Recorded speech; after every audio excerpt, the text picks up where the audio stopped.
Salut à tous! Aujourd'hui on se retrouve dans une nouvelle vidéo pour répondre à une question qui me tient très à cœur. Pourquoi est-ce que je marche? Alors pour répondre à cette question, je me suis beaucoup imprégnée du livre de Jacques Vigne, Marcher, méditer, que j'avais lu il y a plusieurs années et qui m'a énormément inspirée et beaucoup poussée à partir marcher. On vit dans une société aujourd'hui dans laquelle tout est fait pour qu'on soit occupé, diverti tout le temps et où nos sens et notre attention sont constamment stimulés. On est toujours affairé, accaparé par des sources technologiques qui nous interrompent sans cesse. On fait 3 choses à la fois, on s'éparpille, bref, on vit dans une agitation frénétique et moi, ça m'étourdit. Marcher, c'est donc pour moi la solution. Ça me permet de me déconnecter de cette hyperactivité que je vis au quotidien et de me reconnecter avec moi-même et avec la nature. L'environnement dans lequel on évolue a une très grande influence sur nous. On absorbe tout ce qui nous entoure par le biais de nos sens. Tout ce qu'on voit, tout ce qu'on entend, tout ce qu'on touche, bref, tout ce qu'on va ressentir à chaque minute de notre journée. Et lorsqu'on vit uniquement en ville, la seule source qui va nourrir nos sens est d'origine artificielle créée par l'homme.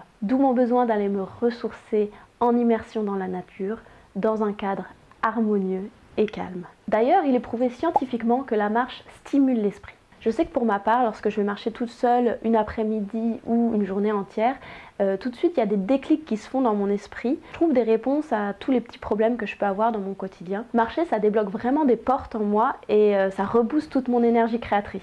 Et puis la marche me plonge dans un état méditatif. Au bout de quelques minutes seulement, je me déconnecte, je laisse les pensées défiler dans mon esprit, je lâche prise et mon esprit va commencer à se détendre naturellement. De fait, marcher en immersion dans la nature diminue les distractions provoquées par nos sens. Notre agitation mentale va ralentir pour nous permettre de nous concentrer véritablement. Et c'est comme ça que la marche va agir sur notre mental de la même manière que la méditation. Un peu comme lorsqu'on est assis dans un train et qu'on regarde le paysage défiler par la fenêtre, nos pensées vont défiler, glisser dans notre esprit sans qu'on s'y arrête. Et c'est comme ça que naturellement, on va se retrouver ancré dans le moment présent. On va plus s'attacher aux pensées qui nous tracassent, nous préoccupent sans cesse. On va les laisser aller et venir dans notre esprit pour se concentrer sur ce qu'on est en train de vivre là, ici et maintenant. Marcher une journée, c'est prendre le temps de vivre. Et cela vous prend tout votre temps, celui de vivre.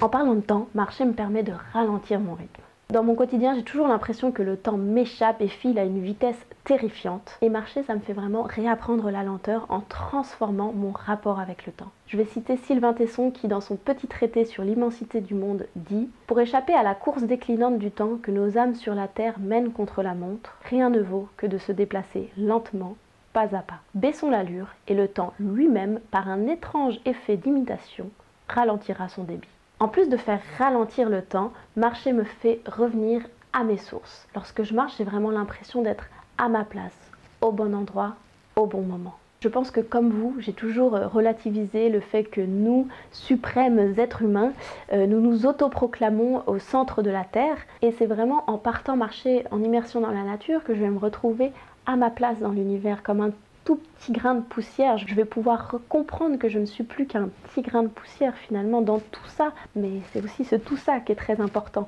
La marche dépouille l'individu jusqu'à ce qu'il vive dans l'essentiel du paysage. Et j'aime vraiment bien cet état de dépouillement à la fois physique et mental que la marche procure. De manière très concrète, dans le premier cas, le dépouillement physique, on va ne mettre dans son sac à dos par souci de poids que le strict nécessaire. On ne va pas s'encombrer de choses inutiles. On va donc être contraint de se délester, de se séparer de toute cette abondance matérielle dont on a l'habitude d'être entouré. Et pour ma part, c'est vraiment en partant en randonnée que j'ai compris qu'on n'a pas vraiment besoin de grand-chose pour vivre.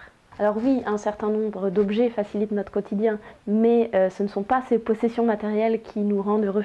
Et au contraire, sur le chemin, on va plutôt apprendre à apprécier pleinement le peu que l'on possède. Et puis le deuxième aspect du dépouillement, c'est un aspect d'ordre psychologique. En fait, c'est faire le vide mental en nous. Et ce vide mental, il est vraiment lié au cadre de la nature dans lequel on va marcher. En marchant, ce n'est plus le son de son corps qu'on écoute, c'est l'harmonie du monde qu'on entend. Et c'est pour toutes ces raisons que je pense vraiment que la marche, c'est un éveil de soi. Ça fait évoluer notre regard sur le monde extérieur, mais aussi sur notre monde intérieur. Enfin, il y a un dernier aspect très simple qui me plaît tout particulièrement dans la marche, c'est le fait que ce soit une énergie gratuite et écologique. Et quelque part, pour moi, marcher, c'est une petite forme de désobéissance civile pour échapper en fait à la vitesse imposée par la société. D'ailleurs, au 19e siècle, Thoreau, si je le prononce bien, suggérait que le temps qu'on prenait pour marcher d'un point à un autre était plus court que de travailler pour payer le train pour faire cette distance. Alors je ne sais pas si ça s'avère encore véridique aujourd'hui avec les voitures, mais ce serait très intéressant de le vérifier. Bref, je pourrais encore parler des heures sur ce sujet qui me passionne, mais je vais m'arrêter là pour aujourd'hui. Si vous aussi vous aimez la marche à pied, venez me dire en commentaire pourquoi est-ce que vous marchez, je serais très curieuse de lire vos réponses. Je vous fais des gros bisous à tous et n'hésitez pas à mettre un petit pouce en l'air sur cette vidéo si elle vous a plu. Salut!